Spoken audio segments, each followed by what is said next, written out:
Nous, les humains, avons toujours été fascinés par la nature de l'intelligence. Pendant des siècles, nous avons médité sur le fonctionnement de notre propre esprit. Nous avons rêvé de créer des êtres artificiels capables de pensée et de raisonnement. Ces rêves ont trouvé leur expression dans les mythes et les légendes. Pensez au golem de Prague ou au monstre de Frankenstein de Mary Shelley. La quête scientifique de l'intelligence artificielle a véritablement commencé au milieu du XXe siècle. Cette période a vu l'essor des ordinateurs. Ces nouvelles machines, avec leur capacité à traiter l'information à des vitesses incroyables, ont stimulé l'imagination des scientifiques et des ingénieurs. Pourrait-on faire penser ces machines? Pourraient-elles apprendre et résoudre des problèmes comme le font les humains? L'un des premiers à définir formellement le concept d'intelligence artificielle fut John McCarthy. Il a inventé le terme en 1955. S'il fallait identifier un événement précis qui marque la naissance de l'intelligence artificielle en tant que domaine d'étude, ce serait la publication de l'article fondateur d'Alan Turing en 1950. Dans cet article, Turing, mathématicien et cryptologue britannique, a proposé un test pour déterminer si une machine pouvait présenter un comportement intelligent. Ce test, qui est devenu connu sous le nom de test de Turing, est d'une simplicité trompeuse. Imaginez un évaluateur humain engagé dans une conversation avec deux entités invisibles, un humain et une machine. La tâche de l'évaluateur est de déterminer quelle entité est laquelle, en se basant uniquement sur leur réponse à une série de questions. Si la machine parvient à tromper l'évaluateur en lui faisant croire qu'elle est humaine, elle réussit le test de Turing.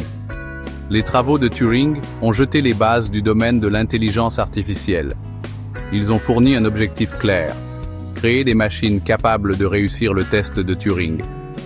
Bien que le test de Turing reste un sujet de débat aujourd'hui encore, il a sans aucun doute servi de puissant catalyseur pour le développement de l'IA.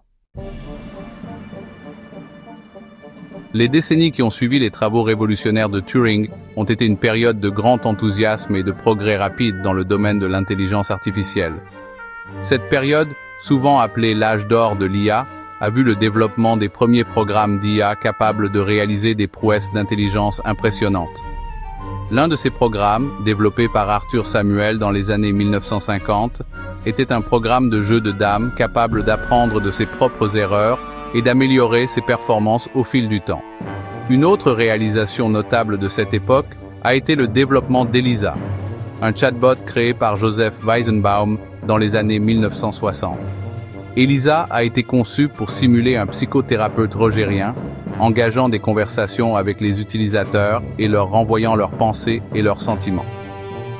Bien qu'Elisa fût un programme relativement simple, il a eu un impact étonnamment profond sur ceux qui ont interagi avec lui. Les succès de ces premiers programmes d'IA ont alimenté une vague d'optimisme quant à l'avenir du domaine.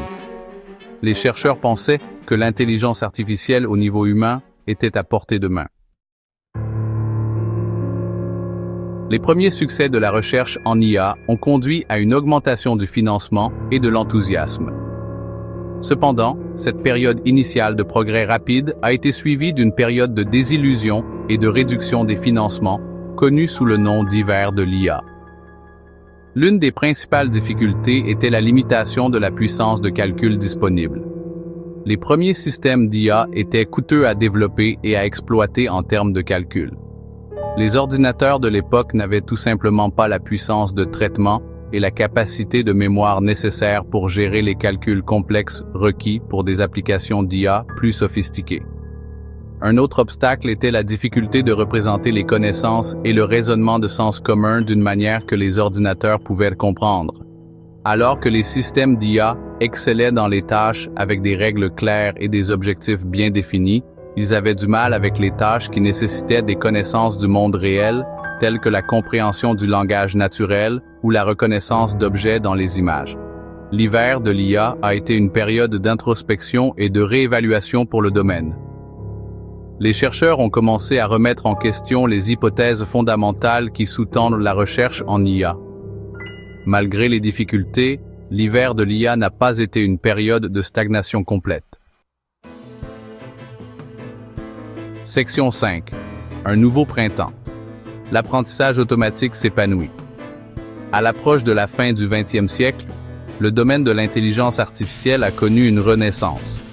Ce printemps de l'IA a été en partie stimulé par la croissance exponentielle de la puissance de calcul qui a finalement commencé à rattraper les ambitions des chercheurs en IA. Mais, plus important encore, il a été alimenté par un changement de paradigme dans le domaine, un abandon des systèmes basés sur des règles au profit d'une approche davantage axée sur les données, l'apprentissage automatique. Les algorithmes d'apprentissage automatique, contrairement à leurs prédécesseurs basés sur des règles, ne sont pas explicitement programmés avec des instructions sur la façon d'effectuer une tâche. Au lieu de cela, ils sont entraînés sur de vastes quantités de données. Section 6. L'apprentissage profond, le moteur de l'IA moderne. Alors que l'apprentissage automatique représentait un bond en avant significatif pour l'IA, c'est l'avènement de l'apprentissage profond qui a véritablement propulsé le domaine dans l'ère moderne. L'apprentissage profond, un sous-domaine de l'apprentissage automatique, s'inspire de la structure et du fonctionnement du cerveau humain. Il implique l'entraînement de réseaux neuronaux artificiels à plusieurs couches, leur permettant d'apprendre des représentations hiérarchiques des données. Ces réseaux neuronaux profonds, avec leur capacité à apprendre des modèles et des relations complexes, ont obtenu des résultats remarquables dans un large éventail de tâches, surpassant les performances humaines dans certains cas. Les systèmes de reconnaissance d'images peuvent désormais identifier des objets dans des images avec une précision supérieure à celle des humains. Les modèles de traitement du langage naturel peuvent traduire des langues avec fluidité et générer du texte de qualité humaine. Section 7. L'IA aujourd'hui, transformer les industries et la vie quotidienne. L'intelligence artificielle n'est plus un concept futuriste confiné à la science-fiction. Elle devient rapidement une partie intégrante de notre vie quotidienne, transformant les industries et remodelant notre monde en profondeur. Des smartphones dans nos poches aux algorithmes qui alimentent nos fils d'actualité sur les réseaux sociaux, l'IA est partout. Dans le domaine des soins de santé, l'IA est utilisée pour développer de nouveaux médicaments et thérapies, diagnostiquer les maladies avec une plus grande précision et personnaliser les plans de traitement. Les systèmes d'imagerie médicale basés sur l'IA peuvent détecter les tumeurs et autres anomalies dans les scanners avec une précision surhumaine. L'industrie financière connaît également une transformation rapide grâce à l'IA. Les systèmes de négociation algorithmique exécutent désormais une part importante des transactions boursières, tandis que les chatbots alimentés par l'IA fournissent un service client et personnalisent les conseils financiers. Les systèmes de détection des fraudes utilisent l'apprentissage automatique pour identifier et prévenir les transactions frauduleuses, permettant aux entreprises d'économiser des milliards de dollars chaque année. Section 8. La frontière éthique, naviguer dans l'impact de l'IA. Alors que l'intelligence artificielle devient de plus en plus sophistiquée et omniprésente, il est essentiel que nous considérions les implications éthiques de son développement et de son déploiement.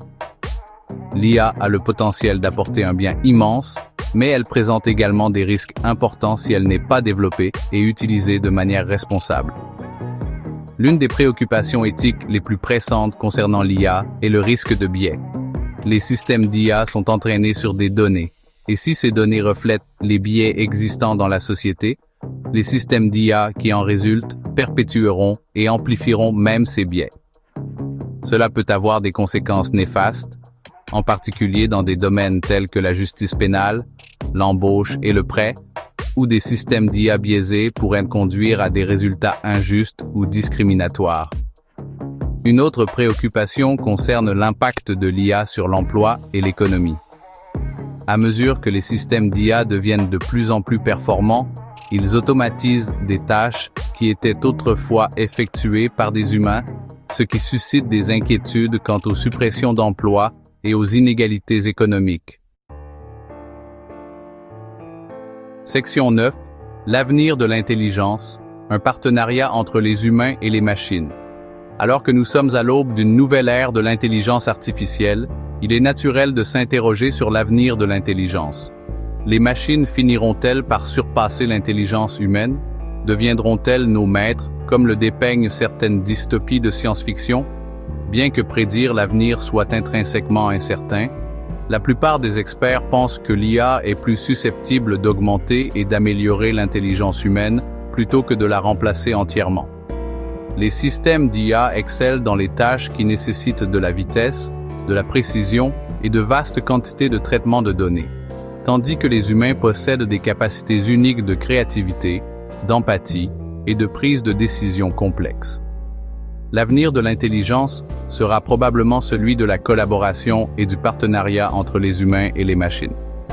Les systèmes d'IA peuvent nous assister dans les tâches fastidieuses, répétitives ou dangereuses, nous libérant ainsi pour nous concentrer sur des activités plus créatives, stratégiques et épanouissantes.